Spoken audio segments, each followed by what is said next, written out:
ñoom yéen journalistes yi ngeen ñëw fi pour jottali suñu wax askan wi li ñu fi indi tey nag mooy waxtaan ak askan wi waxtaan ak ñi nga xam ne ñoom lañu dénk réew mi pour wax leen lan mooy suñu taxawaay ci réew mi ak lan lañ yaakaar ne moom la askan wi bëgg ci réew mi ci noonu ñu wax askan wi ne boobu léegi yàgg na kenn dégguñu li ko waral nag mooy dañoo nekkoon F24 am charte ba la mu laajoon ñëpp jeex ñu toog di xool ndax dañuy continuer wala dañuy taxaw waxtaan bi yàgg ñenn ñi ne nañu bàyyi ñenn ñi ne dañuy continuer ci charte bu bees donc ñu yëgal nit ñi ne am na charte bu bees boo xam ne moom moo tënk ñi nga xam ne ñoo ko signé des ci F24 ñi nga xam ne yaakaar nañ ne F24 dafa war taxaw ñooñu xëy na nekkatuñ fi moo tax waxtaan bi bu mu yàggee ñu génn ne léegi taxawaayu F24 dafa war a wéy ci naka mooy ñu taxaw nekk li ñuy wax sentinelle nag mooy koo xam ne dafay taxaw dinañ bët ngir lépp li nga xam ne moom lañu digaale lépp li nga xam ne mooy jëm ci intérêt général moo baax ci réew mi nga fexe ba mu am donc loolu mooy taxawaayu sentinelle te di wax dëgg bi nga xam ne moo baax ci réew mi nekk sentinelle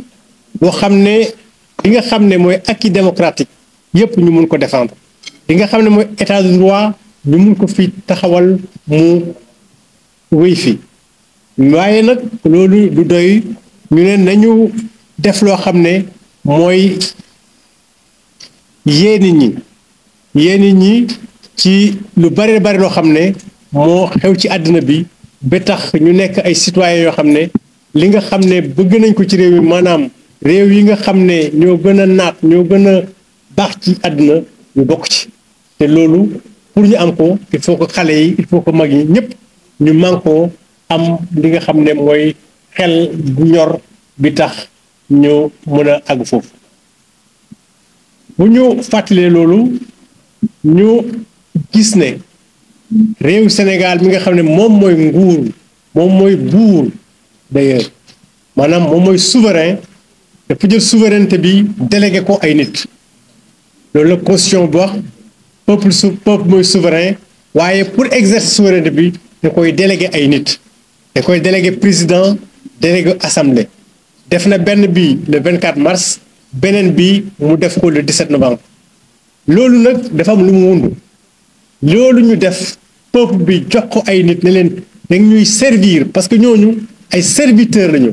dañoo nekk ci dëkk bi pour doxal li nga xam ne moom la askan wi bëgg te ñun li ñu jàpp ne moom la askan wi bëgg moom lañ bëgg a wax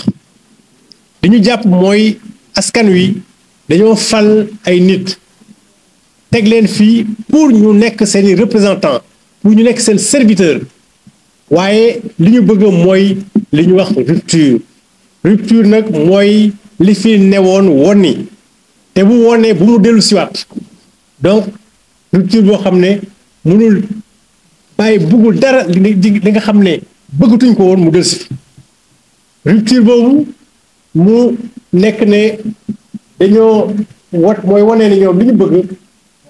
ñu bëgg mooy dund gi seer bi jóge fi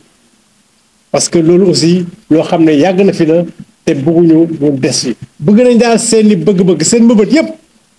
askan wi bëgg nañ ñi nga xam ne mooy fi teg ñu xool ko saytu ko defal leen ko ci nu mu gën a gaawee te loolu yépp bu ci nekk priorité la et loolu mooy pour lépp wone nag il faut que nguur gi ne li nga xam ne mooy ku ma am ndey ku ma amul ndey impunité justice à deux vitesses jóge fi loolu bëggatuñ ko fee gis bëggatuñ fee gis scandale yoo xam ne day am ci biir république bi ñu teg ci kudd ñu teg ci conc pour kenn du ko gis bëggatuñu li nga xam ne mooy parquet bi ñu jàpp la au lieu ñu juger la flagrant délit ñu yóbbu la poursuite la yóbbu ay parquet autour de parquet ba pare nekk di interdire ay marche ay manifestation loolu yàgg na fi bëggatuñ ko fay am bëggatuñ fay gis également brutalité policière loolu aussi gis nañ fi lu bari te gis nañu barke démb ñi nga xam ne ñoo doon dem Bakel ñu téye leen def nañ ne loolu du dëgg du yoon war nañ ko mën a bàyyi parce que ay brutalité yoo xam ne amul njëriñ jàpp buntu maire di ko toj aussi loolu ay brutalité yoo xam ne amul njëriñ nañu def li nga xam ne ñoom policiers yi ñoom gouvernement bi ay ndaw askan wi la donc nañu respecter li nga xam ne moom la askan wi bëgg li ñu gis également mooy ñu bàyyi di jàpp nit ñi ci seen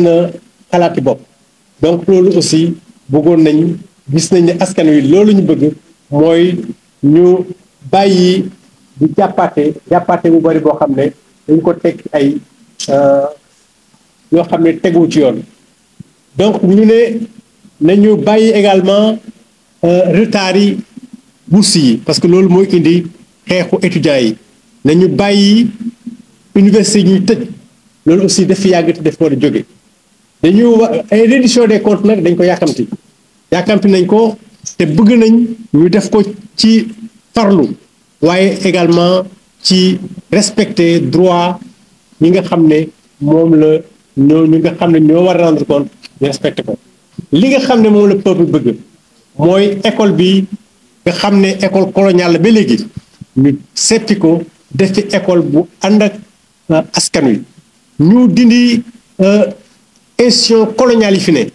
yi nga xam ne ñoo tax hyper présidentialisme am fi hyper présidentialisme mooy président Senghor ba Macky Sall dañoo nekk buur di bubbi lu leen neex bi def ci réew mi loolu daf fi war a jóge te loolu bu mu jógee fii il faut ñu changer institution yi defee ko ni nga xam ne moom la assise nationale CNRI pacte bi ñu mujjee bind ak assise yi loolu la ñu wax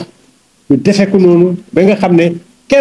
benn président dootu fi nekk di buur di bumi loolu également moom la askan wi laajte li nga xam ne moom la xale yi ak ñi nga xam ne néew doole yi moom lañ bëgg mooy li ñu teg leen ay conditions ba nga xam ne dootu jël ay gaal wala jël désert bi di dem di ut lu dëkk bu gën fii loolu aussi war nañ ci jóg war nañ ko def ni mu waree loolu pour mu am il faut mu am industrialisation bi mu ngi jaar ci jàppale secteur privé bi mu ngi jaar ci ñu def li nga xam ne mooy contenu local bi ñu promouvoir ko li nga xam ne mooy patriotisme économique bi promouvoir ko ak li nga xam ne mooy préférence nationale ak consommer sénégalais nañu béy li ñuy dundee nañu dundee li ñuy béy ba pare donc ñi nga xam ne ñoo ci ne si réew mi ñu jàppale leen pour que ay emploi yu baree bari am ci réew mi loolu la ñuy xaar ci nguur gi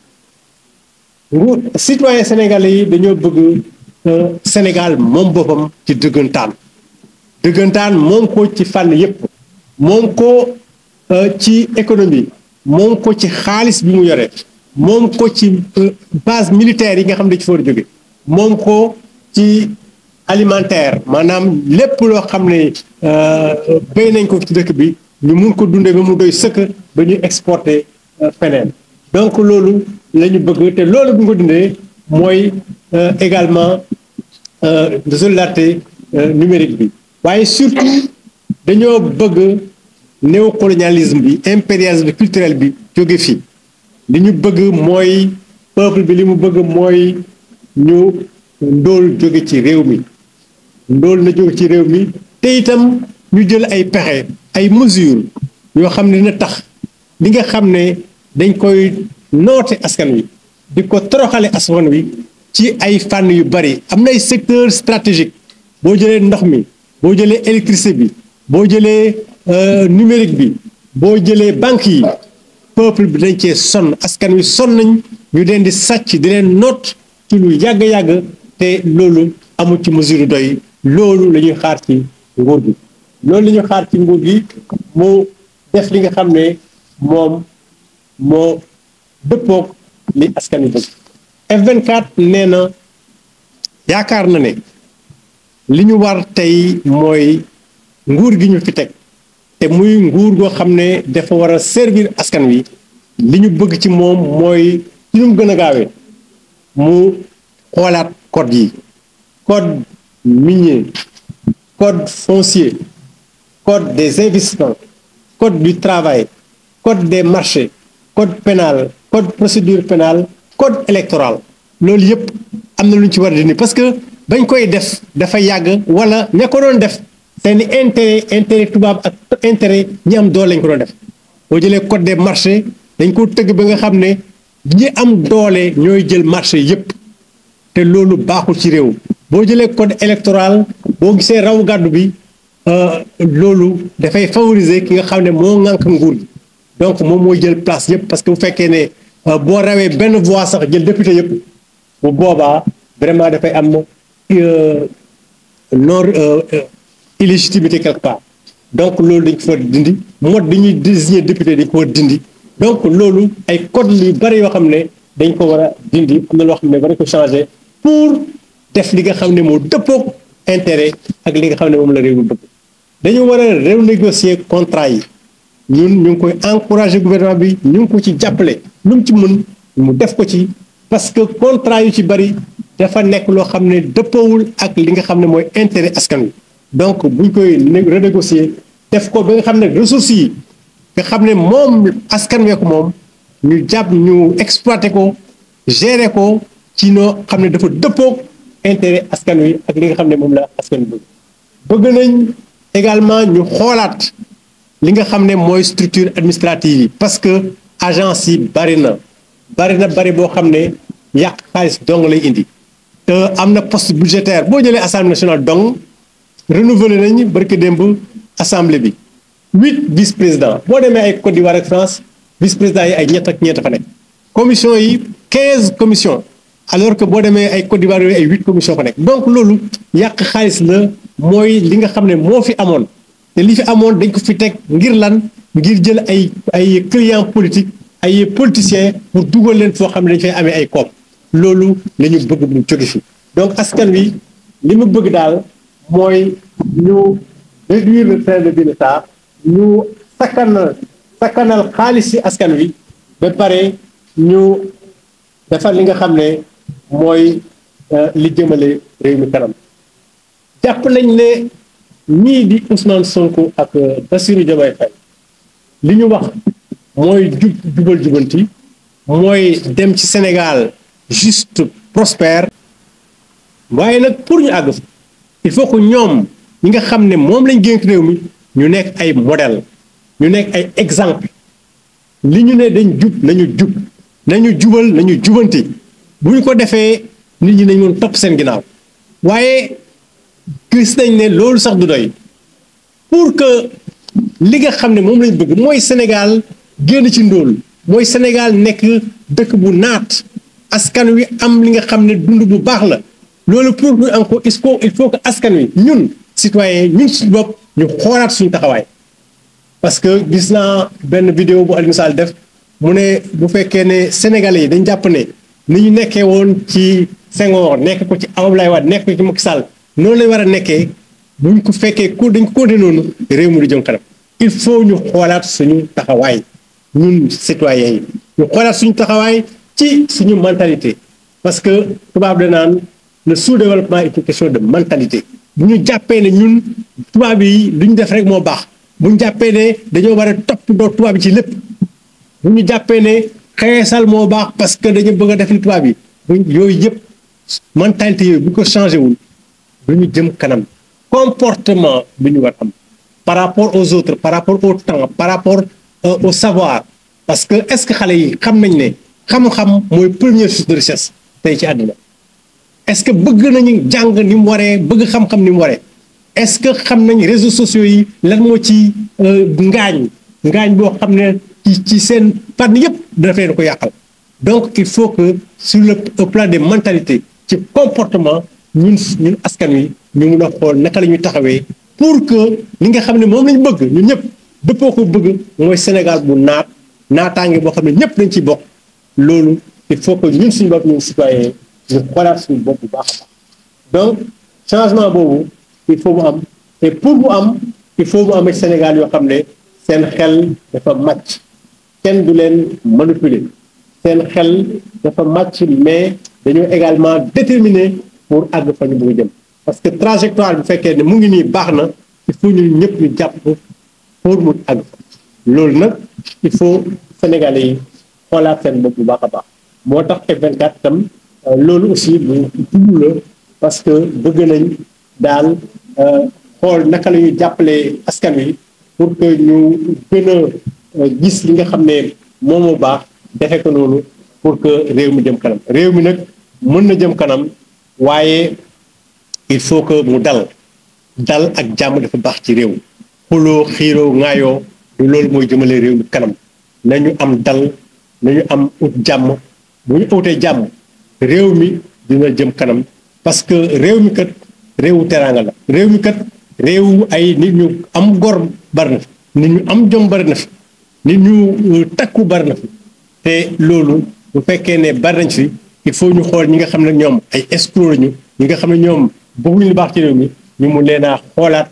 boole leen suñu biir ba ñu nekk benn vague boo xam ne dañuy jëmale réew mi kama ñu ngi leen di gërëm leen sant. Donc, conférence sous presse sous F24B, comme vous le savez, se tient après les élections présidentielles de 2024, plusieurs mois après 2024, notamment au mois de mars, et les législatives de novembre 2024 aussi. Donc, conférence Bignunko organisée d'abord pour porter à la connaissance du peuple sénégalais et de nos concitoyens, et aussi du gouvernement, sur nos missions et nos missions, nos attentes et nos réclamations au niveau des F24. Et ça, c'est très important pour nous. Donc, au peuple sénégalais, d'abord, on va rappeler que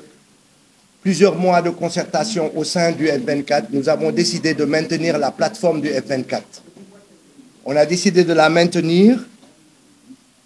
avec une nouvelle charte qui engage ses signataires. Cette charte nous assigne un devoir de critique, une mission de servir de sentinelle dans la défense des acquis démocratiques et la préservation d'un état de droit. Ainsi et surtout, promouvoir une éducation à la citoyenneté responsable et active. D'abord, on constate que le peuple souverain, au mois de mars et au mois de novembre, a fait un choix important de délégation des pouvoirs, aussi bien au plan de l'exécutif que du législatif, et que donc cela doit avoir une portée, en tout cas le sens d'une portée, et doit être saisi et retenu par tous les acteurs. Lorsque le peuple a décidé, il a décidé. Il ne fait aucun doute pour nous que le peuple a opté pour une rupture. Donc une rupture systémique qui n'autorise aucun retour en arrière. Ce que nous avons vécu auparavant, on ne veut plus le vivre. Le peuple ne veut plus le vivre. Ils ont voté contre la vie chère et pour la satisfaction des attentes fortes qui sont nombreuses, aussi prioritaires les unes que les autres. Ils ont voté contre la continuité, c'est-à-dire contre la poursuite de l'impunité, contre l'étouffement des scandales, contre les passe-droits, contre les retours injustifiés de parquet, contre les interdictions de manifestation, contre les brutalités policières, contre les arrestations pour délits supposés d'opinion. En un mot, le peuple en a assez d'une justice à deux vitesses et une juridicarisation du débat politique et aussi des retards de paiement des bourses, par exemple, des étudiants et des fermetures intempestives des universités. Le peuple est impatient de voir abroger l'immonde loi d'amnistie et que soient indemnisées les victimes des violences policières de 2021 à 2024. Le peuple espère une reddition des comptes, sans complaisance certes, mais dans le respect des lois de la République et des droits de tous les individus. Les exigences du peuple se formulent en termes de refondation de l'école, certes, mais aussi et surtout de nos institutions pour tourner définitivement la page de l'hyperprésidentialisme et garantir un équilibre, une séparation de nos pouvoirs exécutifs, législatifs et judiciaires, largement développés au niveau des assises nationales en 2008-2009, au niveau de la CNRI en 2013, au niveau du pacte citoyen et des assises en 2024. Les jeunes et les couches vulnérables réclament la fin des vagues d'immigration irrégulière, mais aussi cela ne peut se faire que par une industrialisation de notre pays avec une création d'emplois décents, nombreux et qui vont, avec le soutien de nos investisseurs sénégalais, permettre la promotion du contenu local,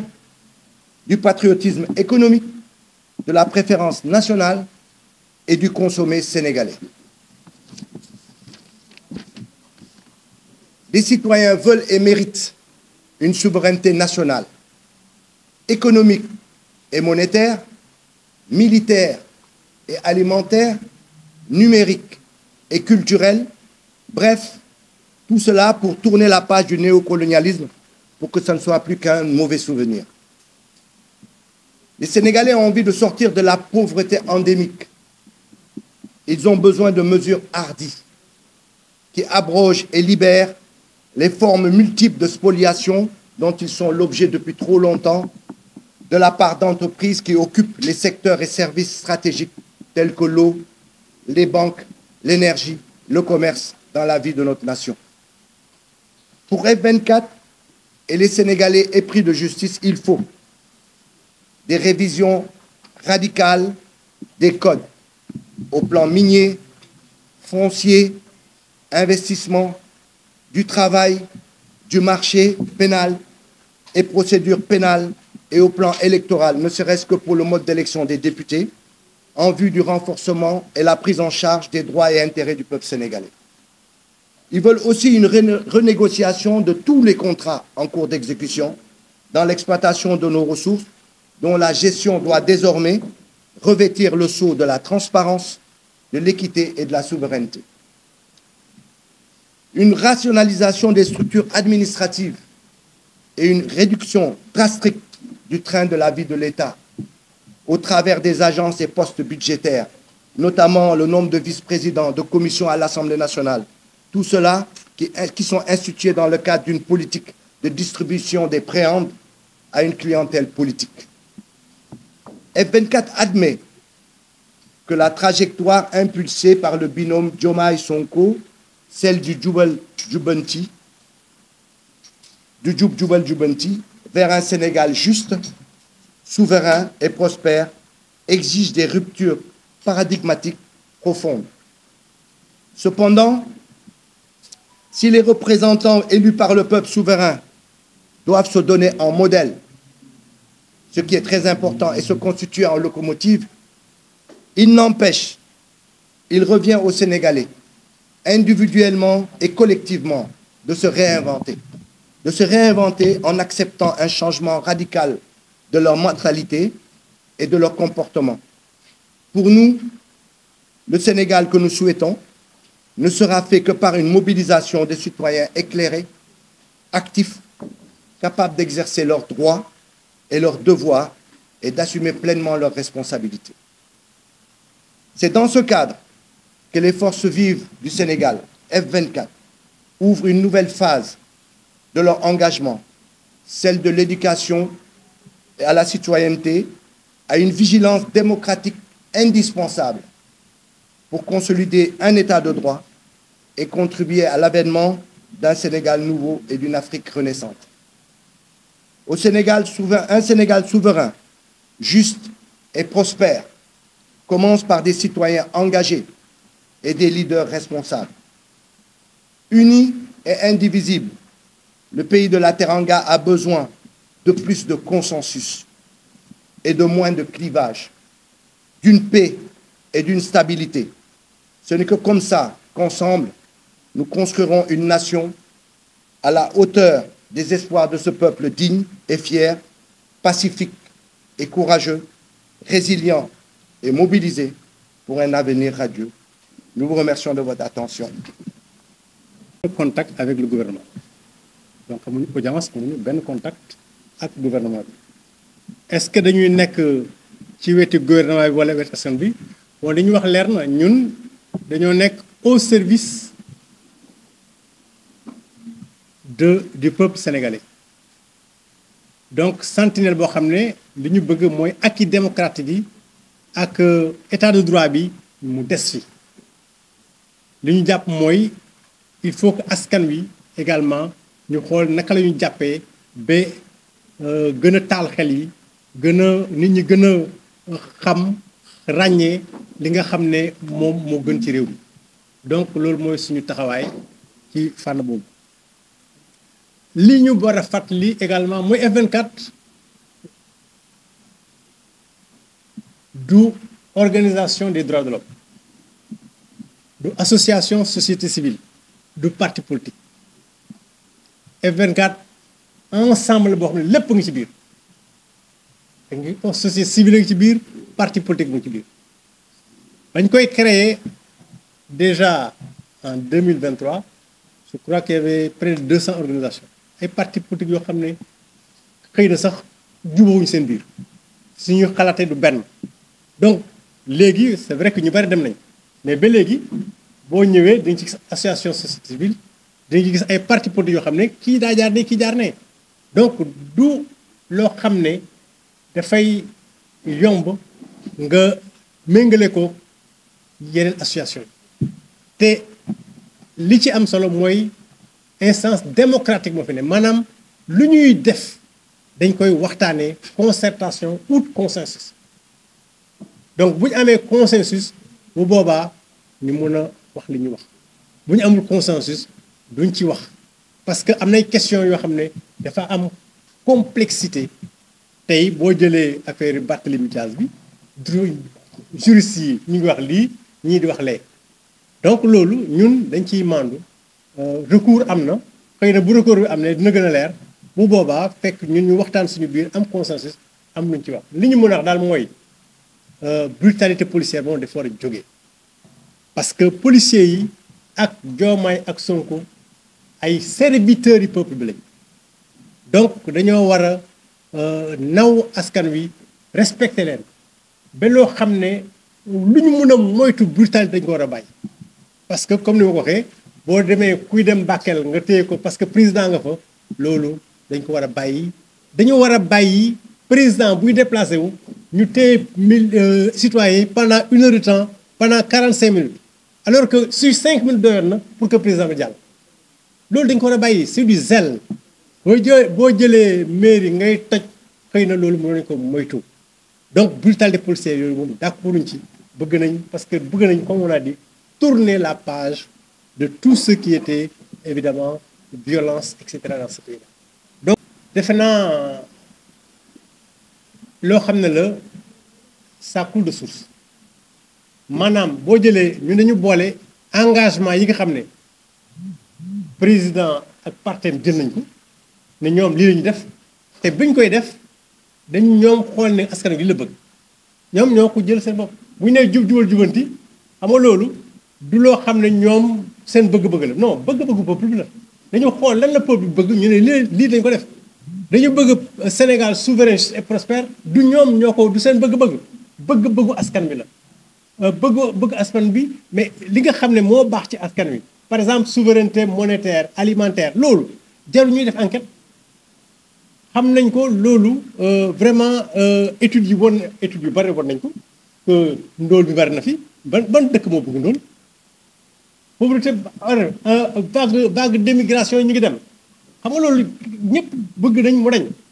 donc ñun loolu la ñu dajale li nga xam ne moom mooy engagement gouvernement bi te engagement boobu du leneen du dul xool li nga xam ne peuple bëgg ñu ne li lañ bëgg ñu lañ ko def xool li nga xam ne également moom la réew mi nekkee ñu xool ko bu baax ba seetandal ko ne lii kat bu ñu ko defee lii la askan wi bëgg Sénégal donc yaakaar nañ ne waruñ ci mun juum ci li nga xam ne moom la ñu wax yépp moom la askan bëgg wala boog bu jubee du bari parce que ñu ngi ci réew mi jàng nañu gis nañ mëbatu réew mi gis nañu nit ñi di waxee ak nit ñi doxee. waaw lu tax ñu continuer parce que def nañ am nañu xool ne dañoo toog ba 2011 M23 judd ñu toog ba 2023 F24 judd ñu ne est-ce que dañu war a toogaat fii ba beneen M wala F dugg parce que am na ay problème ci réew mi ñu ne non il faut que ñu artu loolu ñu artu ko ñu def ba nga xam ne xëy na dina am sentinelle boo xam ne fi nekk en permanence pour jéem a xool li nga xam ne moom la askan wi war a bëgg moom la askan wi moo war a jëmale réew mi kanam ñu defee ko noonu donc moo tax ñu ne bon nañu continuer bañ a toog xaar ba mu jaraat ñuy mobiliser nit ñi parce que bu ñu teelee jóg nii dana tax mobilisation bi gën a yomb moo tax ñu ne il faut que ñu toog di artu def sentinelle sentinelle bi nag comme ni ñu ko waxee mooy nekk ci dëgg nekk ci intérêt général xool lan mooy intérêt général nga ne ci nga xool li nga xam ne moo baax ci réew mi nga ne ci loolu daal moo tax ñu ne nañu maintenir F24 pour mu continuer. D'autres questions en français. Une relation avec le nouveau gouvernement. Donc il n'y a pas d'audience, il n'y a pas de contact entre nous et le nouveau gouvernement. Officiel ou officiel, il n'y en a pas. Donc à la limite, vous avez constaté que même dans certaines manifestations, on n'est même pas invité. Donc ça, c'est la chose. Nous sommes là, non pas pour lutter contre un gouvernement ou pour aller avec le gouvernement. Non, nous, on est là pour l'intérêt général. Nous sommes là, comme on l'a dit, pour servir de sentinelles. De sentinelles pour défendre les acquis démocratiques, pour préserver l'état de droit. Mais nous sommes là également pour l'éducation à la citoyenneté responsable et active. Parce que nous estimons que les citoyens doivent être davantage éclairés et instruits par rapport à la marche du monde. Donc, de ce point de vue, nous pensons que la trajectoire impulsée par le nouveau régime, qui doit porter le Sénégal vers un Sénégal juste, prospère et souverain, cette trajectoire, il faut veiller à ce qu'elle soit rigoureusement, vigoureusement suivie jusqu'à l'atteinte de l'objectif. Parce que c'est un objectif qui est bon pour tous les pays. C'est un objectif également qui est préférable et qui est souhaitable. Donc, tout ce qui peut être fait dans ce sens-là, il faut qu'on veille à ce que ce soit fait conformément aux engagements de l'État. Alors, nous avons, pendant longtemps, depuis l'alternance, nous avons réfléchi, discuté, pour répondre à la question de savoir est-ce qu'il faut continuer, poursuivre l'activité de F24 ou non, si oui, dans quelles conditions. Après de longues concertations, il a été retenu quand même qu'il faut maintenir F24 et partir sur une nouvelle charte, laquelle charte n'engage que ceux qui l'ont signée, n'engage que ses signataires. Et cette charte donne pour mission à F24, en outre le devoir de critique, évidemment, d'être une sentinelle, d'être en état de vigie permanente pour la défense des acquis démocratiques, la préservation de l'état de droit, mais également promouvoir une éducation à la citoyenneté responsable et active. Voilà un peu les missions qui sont nouvellement affectées, assignées à F24. Et donc,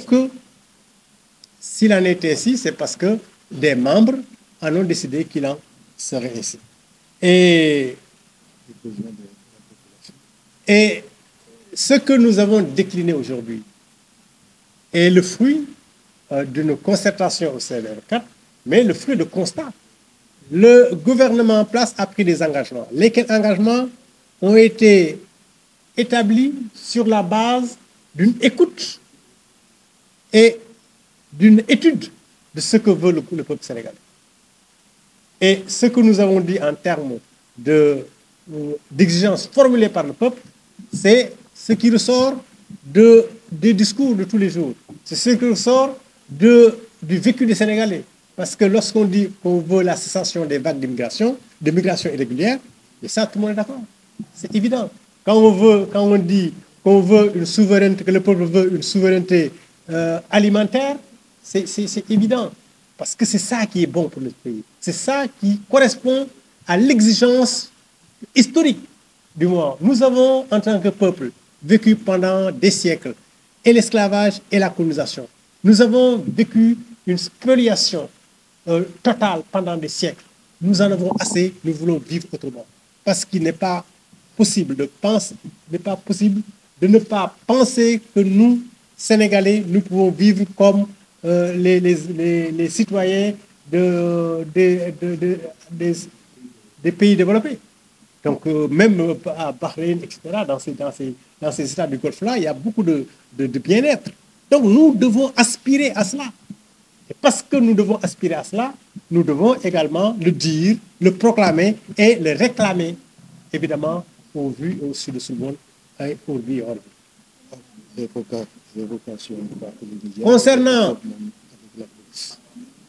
Concernant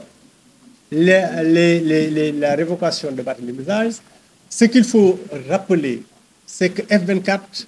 n'est pas une association des droits de l'homme. Une organisation de la société civile n'est pas un parti politique. F24, c'est tout cela en même temps. Presque tout cela en même temps. Ce qui fait qu'on n'a pas un groupe homogène, mais un groupe très hétérogène, dans lequel on trouve parfois des partis qui ont des positions totalement divergentes, opposées. Donc, et en tant qu'instance démocratique, où on recherche, autant que faire se peut, le consensus, évidemment, c'est difficile de réagir comme une organisation de la société civile ou comme un parti politique. Il nous faut prendre le temps, il nous faut prendre du recul, il nous faut rechercher un consensus. Et c'est seulement après qu'on pourra se prononcer. En l'absence de consensus, on ne peut pas se prononcer. Ce qui fait justement que par rapport à l'actualité brûlante, parfois, sauf sur des questions de principe, on a dit nous ne voulons pas la poursuite des brutalités policières. C'est pourquoi on peut dire qu'on n'est pas d'accord avec ce qui s'est passé à Bakel. On n'est pas d'accord pour que les citoyens soient stoppés dans leurs activités parce qu'un président de la République doit passer. Pendant 1 heure de temps, pendant plusieurs heures, on les arrête parce qu'un président doit passer. 5 minutes ou 10 minutes devraient suffire. Il faut que le président soit protégé, mais pas trop au détriment des populations. Donc, nous pensons qu'il y a quelque part du zèle de la part des policiers. Il faut que ces policiers comprennent qu'ils sont, autant que le président de la République, des serviteurs du peuple sénégalais. Et donc, nous pouvons dire qu'il devrait être possible d'éviter cette brutalité qui a porté justement à casser des portes au niveau de la mairie de Dakar. C'est des choses qu'il faut éviter. Parce que, comme on a dit, on en a assez de toutes ces brutalités-là, on en a assez de ces justices à deux vitesses. On n'est pas d'accord. Donc, c'est des questions de principe, on peut les affirmer et, évidemment, prendre le temps. L'affaire de Barth est en cours, il y a un recours, je crois, et quand tout cela sera clarifié peut-être, on pourra prendre des positions plus justes et plus consensuelles. Encore une fois, nous cherchons le consensus. On a un devoir de critique, mais on a un devoir de recul également. Pouvez-vous présenter votre question?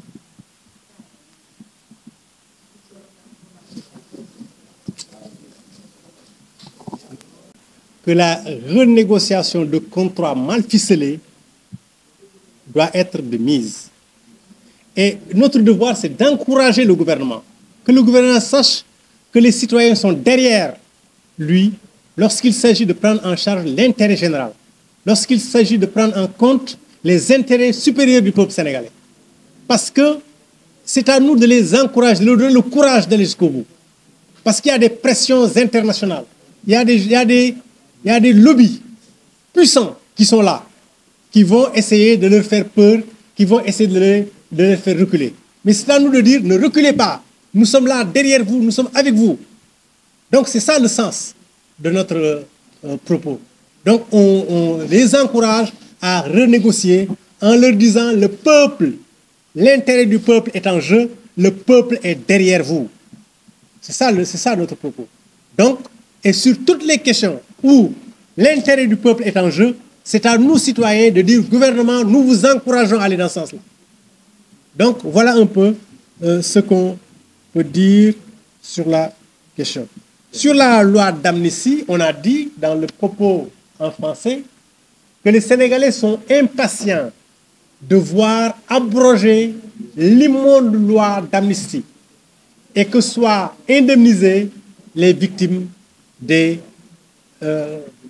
le F24 s'est opposé à la loi d'amnistie à l'époque. On s'est opposé, on a dit on ne veut pas de loi d'amnistie. Aujourd'hui, qu'elle est encore là, on veut qu'elle soit abrogée. Donc de ce point de vue, il n'y a pas d'équivoque pour nous. La loi d'amnistie doit être abrogée parce qu'elle est unique, elle est scélérate et elle vise à protéger indûment des crimes qui ne peuvent pas être laissés impunis. Donc, nous sommes à ce niveau très clair. Sur l'université, nous avons dit que les Sénégalais en avaient assez de voir des universités fermées. Pendant longtemps, les universités ont été fermées pour des considérations strictement politiciennes. Donc, l'université, c'est un temple de savoir. Une université, évidemment, c'est important pour un pays. Et donc, nous pensons qu'il faut éviter autant que faire se peut la fermeture des universités. Il faut négocier. Il faut créer les conditions d'un dialogue permanent, de dire la vérité. Mais il est vrai aussi, comme nous l'avons dit, que les Sénégalais doivent se réinventer. Les syndicats, les amicales d'étudiants, les syndicats d'enseignants doivent se réinventer, pourvu, évidemment, que les leaders, les gouvernants donnent l'exemple, donnent le là, pour dire voilà où nous voulons aller, donnent soit des exemples. Et si, évidemment, tel est le cas, nous pensons qu'il va être facile maintenant de rapprocher les uns les autres. Parce que si les étudiants, les enseignants voient que du côté du pouvoir, il y a des sacrifices, il y a des efforts surhumains qui sont faits pour aller de l'avant, certainement, ils vont également revoir leur manière de lutter, et cela pour profiter au Sénégal. Parce que, comme on a dit, nous sommes un peuple, le pays de la Teranga, un peuple qui veut la paix, un peuple qui veut la concorde, un peuple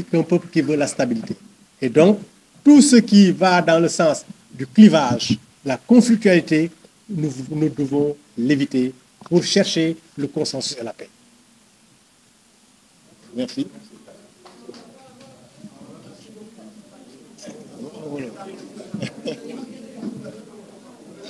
Bon, renégocier les contrats en wolof. waaw xam nga bu ñu nee renégocier contrat liñ ci jublu ñun duñu expert liñ ci jublu rek mooy gis nañ ne am na contrat yu bari bu dul lépp itam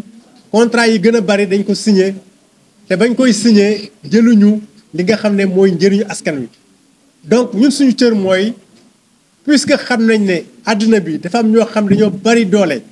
te dañuy jéem a xoxataal ñu jiital ñu ne ñooñu bu leen tiit bu leen ragal ñu ngi seen ginnaaw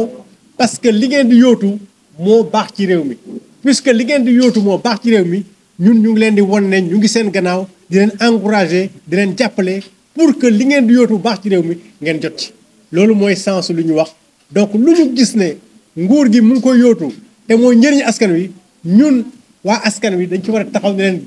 dem leen ñu ngi leen di dooleel ñu ngi leen di jàppale pour ngeen àgg ci loolu. loi d'amnistie bi wax nañ ko F24 ba mu nekkee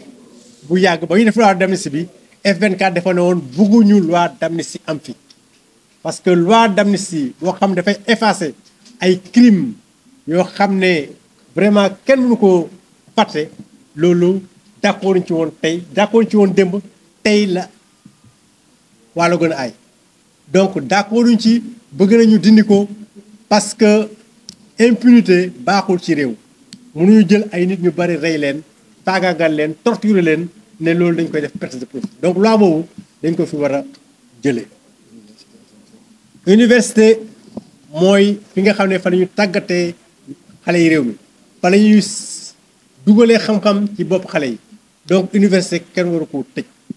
li ñuy encourager gouvernement li ñu koy invité mu def mooy na dialoguer na chercher consensus na fexe wax ak dëgg ak étudiants yi parce que sénégalais yi boo leen waxee dëgg wax leen lii laa mën lii laay def ëllëg gannaaw suba ñu xam ne yow mii li nga wax dafa dëggu da nga cee dëggu te di ko def bu boobaa waxtaan dina neex te defe naa ne bu boobaa kenn du tëj université donc li ñu bëgg daal mooy dialogue consensus ak vérité loolu bu sampoo ci réew mi rek bu boobaa gëm nañ ne kenn dootu fi tëj université. Mamadou Mbodj coordonnateur F24. Donc, nous vous remercions.